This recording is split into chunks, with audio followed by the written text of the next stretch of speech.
How's it going, everybody? Welcome to another edition of the Go Forward Show here at NRB in beautiful Nashville, Tennessee. We have JT Mestdagh, who is an author and a speaker and has a book in market right now called No Bad Days and a foundation. JT, thanks so much for coming on, man. Thanks so much for having me and Yeah, let's for go. letting me come share a little bit of my story too. Please. Well, yeah, maybe let's start with that. So, tell us a little bit about yourself, your book, your foundation, and what brought you to NRB this week. Yeah, I'd love to. So I'll share a little bit of sort of my backstory of life and Sure. how I got to where I am now and what I'm doing. Let's go.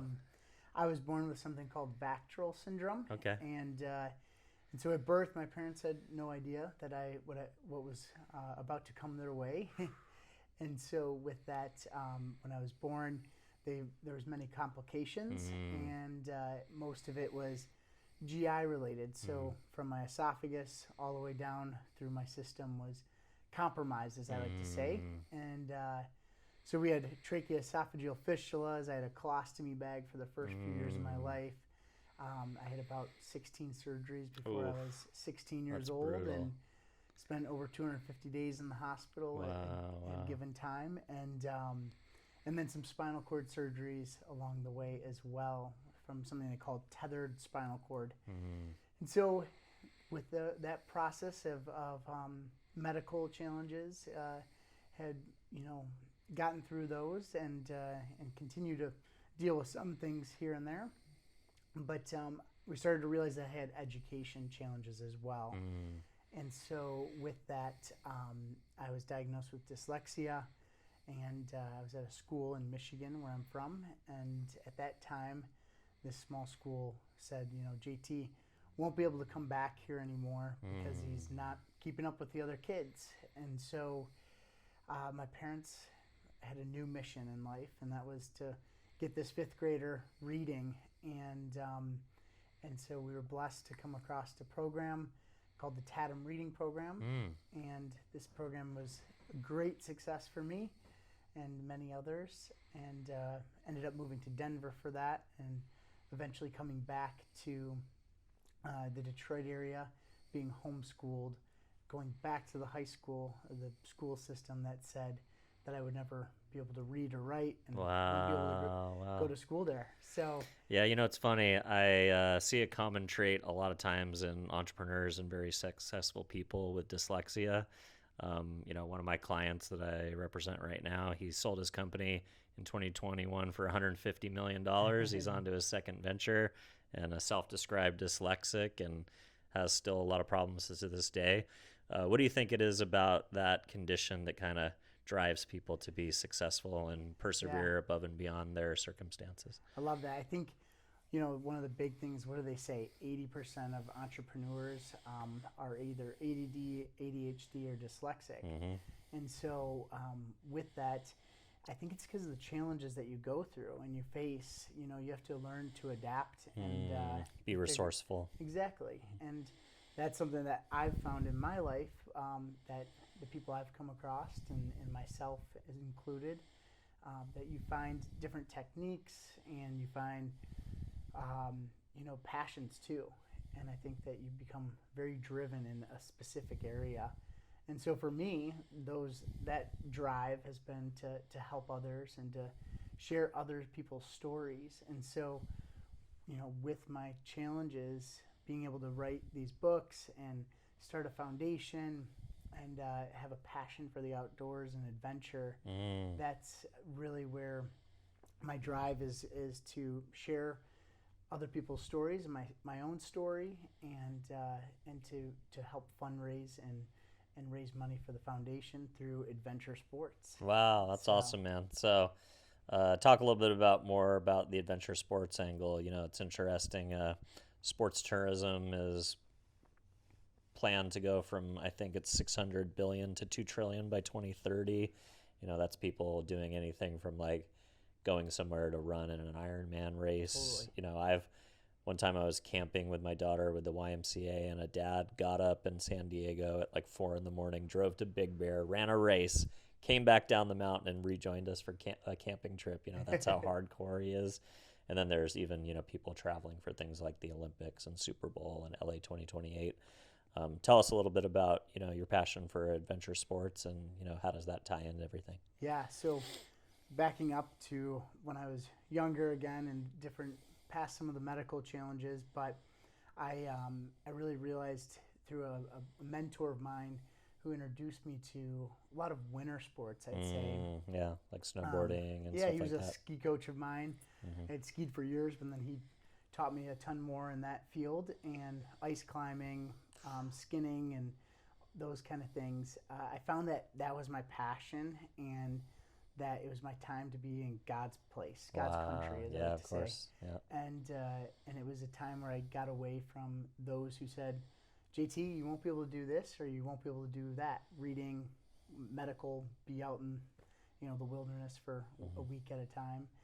And so then I took that, and with my graduating, that same mentor, when I graduated college, said, "What's something that you want to do and achieve now that you graduated?" And I said, "I want to climb a mountain with you." And so we set out to climb Mount Kilimanjaro, and we headed to Tanzania, and we set a goal of climbing that mountain in 4 days as opposed to 6 or 7 days. Is six on or seven the normal? That is the average, yeah. But I think setting goals is one thing. Yeah. We love to do that, but it was also because of the medical side of things. We wanted to get on and off as quick as possible. Yep. And so we executed this goal, and on the last day, I got very sick, Ooh. but we persevered and Made it. made it to the summit. That's Yes. awesome, man. Congratulations. Thank you. So, how hard was it to write a book with, some of the challenges you mentioned? Yeah. I always say I'm the dyslexic that wrote a book, and so it definitely is a challenge. And luckily, with the TADM reading program, I had great success with learning to read and write. But there still comes its challenges here and there. And so this book, the first book, Untether, I set out to just learn more about my medical challenges and what I had been through.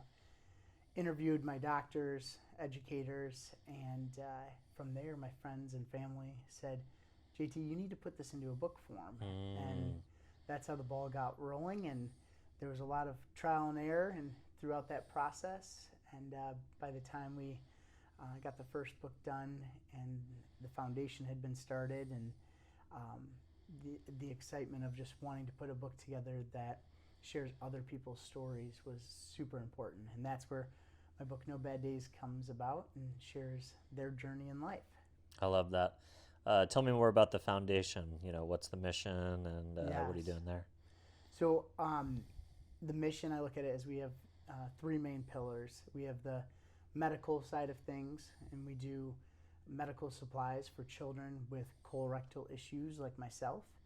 So every day I do a bowel management program, and so on Kilimanjaro I was doing it to any day here at NRB, and what it is catheter, drip bag, and a solution. And unfortunately, a lot of insurance companies don't cover these supplies for kids. Wow, that's crazy. Yeah, so How could they not cover that? That's nuts. Exactly, because they're seen as different applications. Like the catheter I use is actually a feeding tube type catheter, and they're not using it for that, so they're not going to pay for it. Going to pay for it. Of course they won't. Yeah, so we're blessed to be able to help work with my doctors hand in hand, get those medical supplies to those families in need, and then we also work with Ronald McDonald House. We help with people. Night stay program with them so families can stay. Yeah, we did a golf fundraiser for them in Utah last year. Yeah, great organization. Yeah.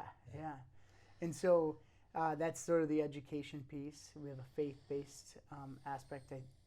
I like to look at it as like everything that we do has a faith element, and the people that we're touching lives with, we hope that some of that rubs off on them too. And then the education side of things, we help out with the dyslexic program, the TADM reading program. Amazing. So you're able to give back to that organization that helped you persevere through those educational issues and those learning issues. So we get teachers trained in the program, and they go out and tutor kids and have a lot of great success stories. Amazing. That's awesome, man. So one big theme of NRB is AI. You know how AI is being applied to the writing process, to maybe not the actual writing of books, hopefully, but more the editing and the marketing and the synthesization of data and Uh-huh. be able to like do research for writing projects, and then also the idea that, you know, as a foundation, you know, it allows you a lot of tools to punch above your weight class, you know, in the marketing world. Be curious if you're an AI user, are you an AI skeptic, an AI optimist? You know, I think AI for me is an evolving thing that I'm learning more about. It's Mm-hmm. not something I use really on a day-to-day basis. Mm-hmm. For me, because I'm dyslexic and stuff, the computer for years has been reading to me, and I've been doing dictation Yeah, so that softwares isn't through it. new for you to No, talk to the computer. but That's almost like old technology to you. yes, but As all of us are like, oh, we can talk to these chatbots. That's pretty cool. exactly, like Yeah. dragging dictation and some certain softwares Mm-hmm. that have been able to dictate or you know write for me Yeah. in my words. But the AI side, I think, is very interesting, and it's something that I need to learn more about. Mm-hmm. But and it's something I use on a smaller scale with emails and things like that occasionally too. Mm-hmm. But yeah, so it's been a fun to learn more about that too here. Love it. All right. If folks want to read your writing, read your books, connect with you, and learn more about the work that you're doing through the foundation, where would you like to send folks? Yeah, so you can go over to jtmestdagh.foundation.org, or you can also follow along on social media, which is JT_Mestdagh on all social medias. Beautiful. Thanks, man. Thank you Appreciate you so spending some much. time. Cheers. Great to meet you. You too.